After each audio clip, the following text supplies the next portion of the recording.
today we are beginning with the topic of barter exchange system.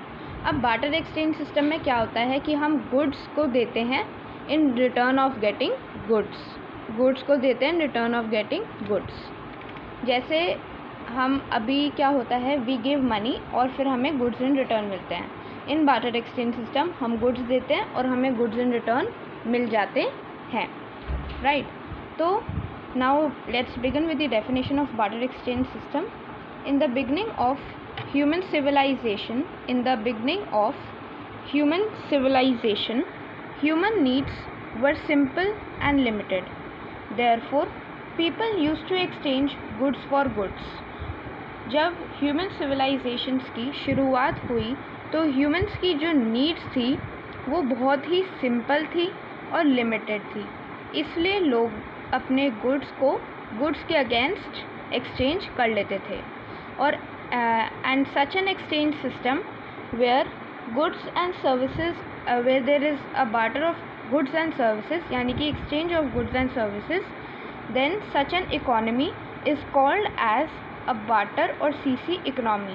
CC मतलब commodity for commodity, C का मतलब होता है सी, commodity का मतलब सी का मतलब होता है कमोडिटी, राइट. और for example when a farmer gives wheat and gets cloth in return, जब एक फार्मर वीट देता है और क्लॉथ इन रिटर्न गेट करता है from the weaver, it is called as a barter exchange. For example, when a farmer gives wheat and gets cloth in return from a weaver, then it is called as a barter exchange system. And such barter exchange system requires double coincidence of wants. And what is the definition of double coincidence of wants? Double coincidence of wants means simultaneous fulfillment of wants of both buyers and sellers. यानी कि जब हम goods को exchange करते हैं तो through barter exchange system, तो जो वांट्स हैं बायर्स और सेलर्स की वो सेटिस्फाई हो जाती है, राइट. और इसका एग्जांपल देती हूँ मैं. लाइक अगर हम आज की बात करें, इफ़ वी एक्सचेंज, अगर हम एक शॉपकीपर हैं and we are selling goods, तो जब हम गुड्स सेल करते हैं तो हमें मनी इन रिटर्न मिलता है और फिर हम उस मनी से जाके, मनी की खुद की वैल्यू तो होती नहीं है, उसकी किस चीज़ की वैल्यू होती है, जो वो चीज़ें हमें ख़रीद के हमारी नीड्स को सेटिस्फाई करता है.